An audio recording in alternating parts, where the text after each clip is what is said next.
உங்களுக்கு சயின்ஸில் இன்ட்ரெஸ்ட் இருக்கா சார்?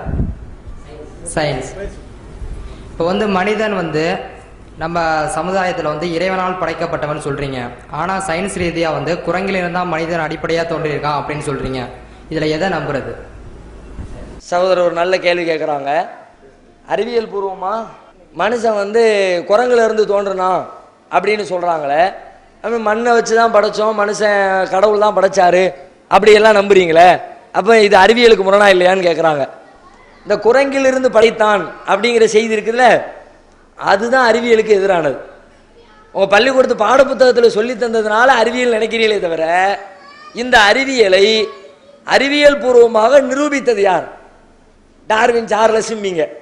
அவர் என்ன நிரூபித்தார்னு அந்த பரிணாம தத்துவத்தை போய் படித்து பாருங்க. எதை வைத்து நிரூபித்தார் அந்த புத்தகம் இன்னைக்கு கூட நீங்கள் பெரும்பாலும் அச்சிடப்படுறதில்லை. பழைய நூலகங்களில் லைப்ரரியில் போனீங்கன்னா தமிழில் கூட அந்த நூல் வெளிவந்திருக்கிறது. அவருடைய பரிணாம தத்துவத்தை விளக்கக்கூடிய நூல் புத்தகம் வெளிவந்திருக்கிறது. நான் அவருடைய பரிணாம தத்துவ நூலை முழுமையாக வாசித்தும் இருக்கிறேன். அவர் என்ன அறிவியலை சொல்றாரு தெரியுமா? ஒவ்வொரு விலங்கையும் மனுஷனையும் கம்பேர் பண்ணி பார்க்கிறார். எதை கம்பேர் பண்ணி? அதனுடைய புற தோற்றத்தை கம்பேர் பண்ணி பார்க்கிறார். அதனுடைய இரத்தத்தை, அதனுடைய மலத்தை, அதனுடைய சிறுநீரை, அதனுடைய உள் அவயங்களை, அதனுடைய இயக்கத்தை எல்லாம் அவர் கம்பேர் பண்ணல, ஆராய்ச்சி எல்லாம் பண்ணல. அவர் தோற்றத்தை, வெளிப்படையான புற தோற்றத்தை ஆராய்ச்சி பண்றார். எதுக்கும் ஒத்துமை இருக்குது? மாட்டுக்கும் மனுஷனுக்கு சம்பந்தமே இல்லையா? அது நிக்கிற ஸ்டைல் வேற, அதனுடைய கால அமைப்பு வேற, அதனுடைய கண் அமைப்பு வேற, காது எல்லாமே வித்தியாசம். இப்படி ஒன்னொன்னையா கழிச்சு கட்டிட்டு கடைசியா குரங்குக்கு வர்றாரு. நல்ல மேட்சா இருக்குத, மனுஷன் மாதிரி எஞ்சி நிக்குது, நல்ல தலையில பேன் பாக்குது, பழத்தை பொட்டலத்தை உழைச்சி உள்ள இருக்கிறத எடுத்து சாப்பிடுது, திடீர்னு பார்த்தா ஈன்னு பல்ல காட்டி சிரிக்குது. எல்லாம் மனுஷனுக்கு ஒத்து. இதுதான் அவர் மனுஷனுக்கும் குரங்குக்கும் உள்ள சம்பந்தம் என்று அவர் சொன்னது. அறிவியல் பூர்வமா நிரூபிச்சாரானா? அறிவியல் பூர்வமா நிரூபிக்கல. ஆனா இந்த தத்துவம் எப்படி உலகம் பூரா போச்சு நீங்க கேட்கலாம். கடவுளை நம்ப கூடாது அப்படின்னு ஒரு சித்தாந்த கம்யூனிஸ்டவாதிகள் இருக்கிறாங்கல்ல, இந்த கம்யூனிஸ்ட சித்தாந்தவாதிகளுக்கு மனிதனை கடவுள் படைக்கவில்லை என்று சொல்ல வேண்டும் அப்படித்தான் சொல்லிக்கிட்டு இருந்தாங்க. அதுக்கு ஏதாவது கிடைக்காதான்னு தேடிக்கிட்டே இருந்தாங்க. அப்பம்பாக்க இந்த டார்வின் குரங்குக்கும் மனுஷனுக்கு சம்பந்தம் இருக்குனாரா, உடனே டக்குன்னு அதை பிடிச்சிக்கிட்டு உலகம் பூரா அவங்க தான் கொண்டு போனாங்க. கடவுளை இல்லை என்று சொல்வதற்காக வேண்டி இந்த வாதத்தை எடுத்தார்களே தவிர அறிவியல் பூர்வமாக ஆதாரபூர்வமாக இதை நிரூபிச்சு எடுத்து வச்சாங்களான்னா வைக்கல. சரி, அந்த இதை விடுங்க. நான் லாஜிக்கலா கேட்கிறேன். நெசமா கடவுள் குரங்கிலிருந்து மனிதன் பிறந்திருக்கிறான் என்று சொன்னால் அவர் என்ன சொல்றாரு தெரியுமா? ஒவ்வொரு டெவலப் ஆகிக்கிட்டே வந்துச்சு. மிருகம் முதல்ல ஈ இருந்துச்சு, புழு இருந்துச்சு, அது ஈயாச்சு, ஈ எறும்பாச்சு, எறும்பு காக்கையாச்சு, காக்கா குருவியாச்சு, குருவி கழுதையாச்சு, இப்படி ஒண்ணா சொல்லிக்கிட்டே வருவார். இதுல இருந்து அது வந்துச்சு, அதுல இருந்து அது வந்துச்சு, கடைசி அதுல இருந்து குரங்கு வந்துச்சா, குரங்குல இருந்து மனுஷன் வந்துட்டானாம் பார். இப்ப ஏன் கேள்வி என்னன்னா, இத்தனை ஆயிரம் ஆண்டுகளுக்கு பிறகு ஒரு ஸ்டேஜில் இருந்து அடுத்த ஸ்டேஜுக்கு குரங்கு என்ற நிலையில் இருந்து மனிதன் என்ற நிலைக்கு மனிதன் மாறினான்ல, அதே மாதிரி இன்னைக்கு உலகத்துல அதே மாதிரி குரங்கு இருக்குல்ல, அதே மாதிரி ஆண்டுகள் வாழ்ந்துகிட்டு இருக்குல்ல. முந்தி குரங்கு இருந்த மாதிரி உலகத்துல இப்பவும் குரங்கு இருக்கிறது. இப்ப இருக்கிற ஏதாவது ஒரு குரங்கு இத்தனை ஆண்டு காலத்திற்கு பிறகு இன்றைக்கு நேற்று மேலக்காவிரியில் இந்த இத்தனை குரங்கு மனிதனாக மாறியது ஒரு செய்தி வந்துச்சா? வரணுமா இல்லையா? குரங்குல இருந்து மனுஷன் குரங்கு இனமே இல்லாட்டி நீங்க சொல்றது நியாயம். குரங்குல இருந்து வந்துச்சுல, குரங்குலாம் செத்து போச்சுல, இப்ப மனுஷன் மட்டும் தானே மிச்சம் இருக்கா அப்படி சொல்லலாம்.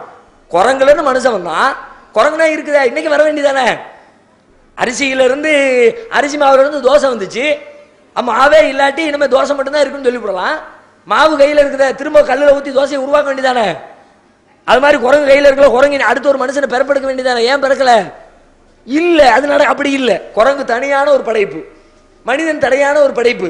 ரெண்டுக்கு மத்தியில உருவ ஒற்றுமையை தவிர வேறு எந்த ஒற்றுமையும் இல்லை என்பதுதான் அறிவியல் சான்று.